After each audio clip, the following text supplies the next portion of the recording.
What does the transformation economy means for retail? Well, they need to move from physical places to transformational spaces. This is what I'll be talking about in this keynote. Hello, my name is Christophe. I'm an author and professional keynote speaker. I travel around the world to inspire companies and at conferences about the future of health, business, and technology. At the core of everything that I do is one single truth, and that is that health and happiness are the single most important things in our life. And so every day what I do is I study trends in society, technology, and business and try to understand what they mean for our health and well-being. At the same time, I also look at our behaviors in health and well-being and try to see what the influence is on trends in society or technology or business. Every 2 weeks, that leads and brings me to a newsletter where I try to explain the things that I notice. Eventually, they'll end up in books like these. The first book was called Healthusiasm, and the second book is Trends in the Transformation Economy. And today I specifically want to talk about transformation. And as you may have seen on the cover of the book, I use this butterfly. And it's not a coincidence, because butterflies are often represented by transformations. And I'm not the only one to do it, I know, because maybe you know this logo. It's a logo by Tomorrowland. And it's not a coincidence that they are using also some sort of butterfly to showcase what they stand for, because Tomorrowland stands for transformations. And this is what you can see as soon as you try to buy a ticket. As soon as you buy a ticket, you can see that it's really about a lot more than just a music festival. It's about discovering Belgium, it's about going there with friends, it's about perhaps even having a surprise going on. When you get your tickets, it's a wonderful package. It's lovely, it's something to remember, to cherish. It is in itself already the beginning of a transformational experience that you will go to. You will receive these type of bracelets, which are ways to pay, but it's also ways to connect with other people. Because Tomorrowland is really about connection. It's about the people of tomorrow, trying to find the people that you connect with. It's about transformations because everything you see will be so amazing and will exceed your expectations, that it's not just an enjoyable experience, it's really something that you will remember for the rest of your life. And it's not just the stadia, the podia, where the DJs are, but it's also where you go shopping, it's where you buy stuff, it's even where you sleep. How many festivals are that well organized, and how many festivals guarantee that you can sleep well? How many festivals allow you to work out? This is what Tomorrowland is about. When you go there, it's not just for the music, it's because it's an entire transformation. And we've seen this in the entire festival industry. You know, festivals used to be a place where they gather bands for you. It was a service, they did it for you. You wanted to see bands, well, here you could see a lot of bands together, and this is what they did for you. It turned into an experience where you could buy a lot of different types of foods, when the venues were better, when the music installation was better, but it really turned into a transformation when it became something like Tomorrowland or Burning Man. Because then really what they did is they did not only cater to your needs or to your expectations of having a great, enjoyable experience, but they really went one step beyond. They tried to provide you with that transformation.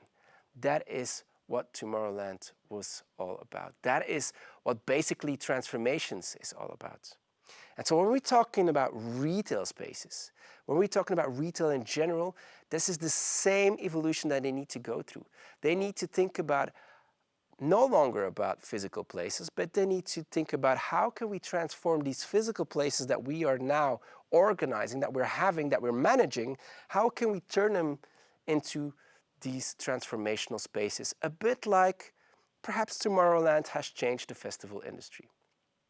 Now, a retail store used to be a physical place where you can find a lot of things that you are looking for. I mean, think about the grocery store. It was the first time that several types of foods were brought together, and you went there because you know that you would find a lot of stuff that you would need.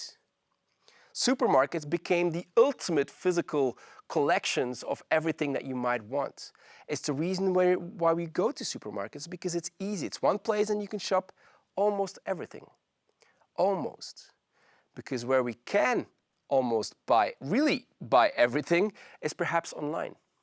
because online even has a bigger amount of stuff that you want to buy. It's a bigger collection of all the elements that you need. So if you are working in retail and gathering physical things is no longer enough, and if it's no longer enough to bring people to that one location where you have a lot of products for them, then why would people still visit retail stores? What we've seen in the past is that some stores try to become as convenient, provide the same experience as an online shop.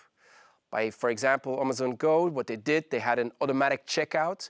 So similar as online, instead of having to go through a cashier, you can just walk out of the store and it's immediately deducted from your Visa or your PayPal.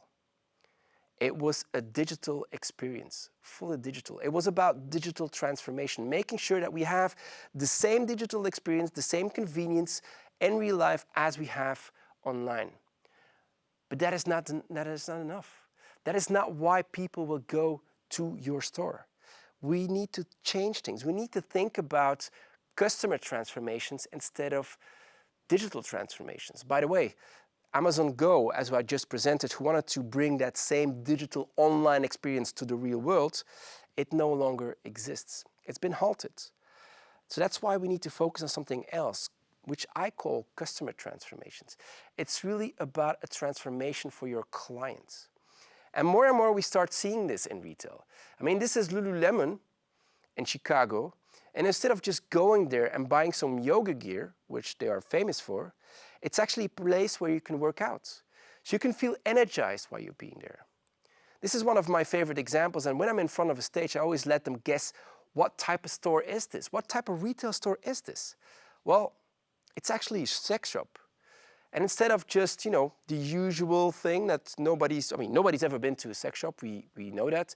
But you kind of have an idea of what it looks like. But this is definitely not the idea that you might have. And the difference is that here, it's not just some sex toys that they sell.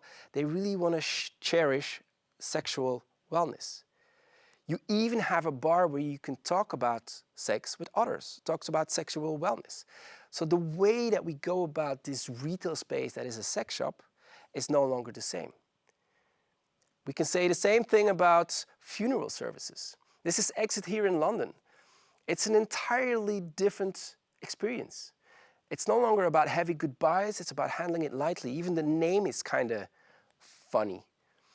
The designs are totally different. It's not gray, it's not depressing, it's not sad. It's colorful. When we're talking about work, it's a lot about stress. Here in Portugal, in Second Home, what they did, they brought in 1,000 plants, 1,000 different plants to bring the calm of nature, to be opposing the stress that we might have at work. 1,000 plants, which is a lot. Or if you're in an airport, we always have to wait 2-3 hours for your plane, and that's about killing time. You're just waiting there. Well, in Shangri-La in Singapore, what we did is that they made sure that there's an internal, huge jungle, and you can really enjoy time there. You can do some hikes in nature, and there's the biggest indoor waterfall in the world that you can visit. It's an entire different experience. It's a transformation. It's not just a retail space or a retail place that we used to go to. It has become a transformational space. And so the question is that you need to ask as a retail owner is, how can you make sure that your customers feel transformed? What is the real value that you need to bring? And for that, I need to show you how value is created. And one of the industries that does it probably best, or at least in my opinion is one of the biggest innovators in value creation, is the travel industry. Because they had to. I mean, every person, when they travel, they save their whole year to go on that one travel. So the value that they receive in return needs to be really good. And it used to be a commodity, right? People just wanted to leave their homes, right? They wanted to go to the beach or stay someplace, whatever. But at a certain point, it became a business. People wanted to rent an apartment. People wanted to rent a home. It became a product. In the 60s, it turned into a service when Club Med was offering all-in services. Traveling was not just about going to some other place. It was about enjoying time. You pay once, and you could eat as much as you want, you could drink as much as you want, everything was included. It was a service. Everything was a service for you. That was the 60s. Now, in the 90s, what we saw was a lot of experiences that became at the forefront of the travel industry. People wanted to go horseback riding in Poland. They wanted to visit Reykjavik in Iceland. They wanted to do some tour in Ireland to drink whiskey, whatsoever. It became all about experiences. People wanted to experience something. And that was how value was created. We were in the middle of the experience economy. And again, the travel industry was one of the first ones to do it. But they were also one of the first ones to go beyond. It's no longer just about an experience, it's also about a transformation now. Since about 10 to 15 years in the travel industry. You can go to this place, have a personal holistic health coach who will guide you to become, or to at least feel transformed. Travel is no longer just about getting away from home, being outside of your own home. It's about returning to your home and feeling transformed. And this is what these types of trips are doing. And this may be an exclusive resort in Mexico, but if you look at the entire travel and tourism industry, almost 20% goes to these types of wellness trips. 20%. People want to feel transformed, and that's why they climb the Kilimanjaro. That's why 30,000 people every year climb the Kilimanjaro. We see the same thing happening in trail running and ultra running in the last 20 years. It is this massive sea because people want to feel transformed. That's why they go to Thailand to clean beaches. It's about feeling transformed. If you do this, you feel better about yourself and you're happy when you get home. This is the value that today is valued most by your customers. This is what I call the transformation economy. People don't travel to be away from home. People travel to feel transformed when they return home. And so transformation creates more value than experiences, services, or products. More value. And let me show you that, how value is created. And let me show you that by using the example of the gym industry. This is a product that costs about 20 euros and you can work out your entire life. That's about it. 20 years in your whole life you can work out. If you go to a gym, they bought the products for you, and so you are willing to pay then 20 euros per month because they did everything for you. It's a service. Spinning class, and again, is an experience. And so you're again willing to pay more. Now instead of 20 euros per month, now here you're willing to pay 20 euros per class. Recent 5 to 6 years, we've seen personal coaches come about. And for them, you pay 60 euros per half an hour, maybe hour. And why are we willing to pay more for personal coaches than for spinning classes? Because it creates more value, because they help you feel transformed. They will listen to what is important to you, and based on that, they will guide you. And after that session with your personal coach, you really feel transformed. Not just having a great experience, but really feel transformed. That is how value is created in the gym industry. They went from products to services, from services to experiences, to finally transformations. Customer transformations. They are experiences that make you feel a better, healthier, or happier person. And if you really want to do it yourself as well, if you want to create that transformation, you need 3 elements. You need to take into account the needs of your customer, because with the needs, you can create products or services. It's the simplest thing. If you want to start a business, you need to answer the needs, of course. That's the basis. But you need 2 more elements to get to that customer transformation, to get to the ultimate value that your customers want. 2 steps to create more value. And the first thing is that you need to provide experiences that meet their expectations. I mean, yeah, sure, value creation is about this, right? Moving from services to experiences to get into that experience economy. And to really do this, you need to understand not only their needs, but also their expectations. Most people say that we expect from our provider, our solution provider, the ones that gives us products, that they know our unique needs and expectations. And these expectations are pretty specific. Because if you look at the way that we go about our lives, we don't deal with a supermarket or a retail place our entire day. It's just a small part of our day that we spend time there. And for the rest of our day, even the rest of our lives, we spend in other parts of our of the world, and we enjoy experiences that we really, really like. And at a certain point, these experiences become so important to us that we actually create expectations toward others. So if you have a great experience with Spotify because it's personalization, or with Amazon because it's fast, then we want the same thing when we go to other businesses, to other industries. So having a product and a service that meets the need is no longer enough. We need to move into customer experience by adding these customer expectations. And expectations, it could be a lot of things. They could be, providing support when you try to know what you need to make as food, maybe recipes or something. You could provide that type of support. You could provide personalization when you go shopping. You could provide some participation, making sure that people can do the checkout themselves, or you can deliver it to them to their homes. These are all expectations that people have created in a supermarket and a retail store because they had great experiences in other parts of their lives. This is the type of experiences that we need to create. And yes, this is primarily digital transformation. It's inward looking, it's looking to your own company and trying to optimize what you are providing. And in that sense, we don't need to start from the technology, we need to start from the experience or the expectations that people have. If we do that, we can actually create customer experiences. And this is how we can create this wonderful value for our customers. But we can go one step further, and that is the transformation economy that I'm always talking about. When we want to come to that ultimate value of transformation, when we want to be valuable in the transformation economy, we need to realize something. We need to realize that the needs of people have changed. If you look in today's society, the basic and social needs are largely fulfilled. And so more and more people are at the top of that pyramid. They are looking at their self-actualization needs. They are more aspirational than ever. And so if you look at people when they retired a couple of years ago, what they would say is that I want to do the things that are important to me now. I've worked my entire life, which was great, but now it's time for me. I want to do that travel I always wanted to do. I want to do that hobby that I never had the time for. Well, this is me now. I want to become that version of myself that I always wanted to be. If you look at youngsters, they won't wait until retirement. They already today are doing exactly that.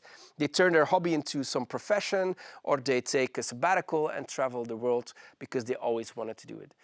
People are more than ever focused on these aspirational needs because they want to become the best version of themselves today, not when they are retired. And so in 2015, Trend Watching already said that these aspirational needs are the future of consumerism. It's the future of what will people drive in their purchasing decisions. And so that's why we need to take into account these life aspirations. Actually, as a company, you need to try to find ways to support the life aspirations so that your customers can feel transformed. And so instead of just focusing on needs and expectations to get that customer experience, we need to move to customer transformations by including life aspirations, because that is really important. And I think there's one company who did it really, really well. And I'm not quite sure if you're familiar with this device, but this is the fuel band that was brought to the market by Nike. And the cool thing is, it's just a simple activity tracker. It was an activity tracker that was around maybe as one of the first ones. And it allowed you to see how much steps you did, how much fuel points you actually gained throughout the day. It was a remarkable, nice innovation in something like 2013, 2014. But what was really exceptional about this device is that you can exchange the fuel points for actual Nike products. There was a physical vending machine in New York where you can plug in actually your device to get new products from Nike. So basically, based on your activity, the amount of times that you sported, you could actually buy new products for free. Obviously, they stopped building it themselves. I mean, watch and activity trackers is not their core business. Also, having a physical vending machine is not optimal. And so that's why they shifted to a new strategy, but with the same, or to a new approach, but with the same strategy.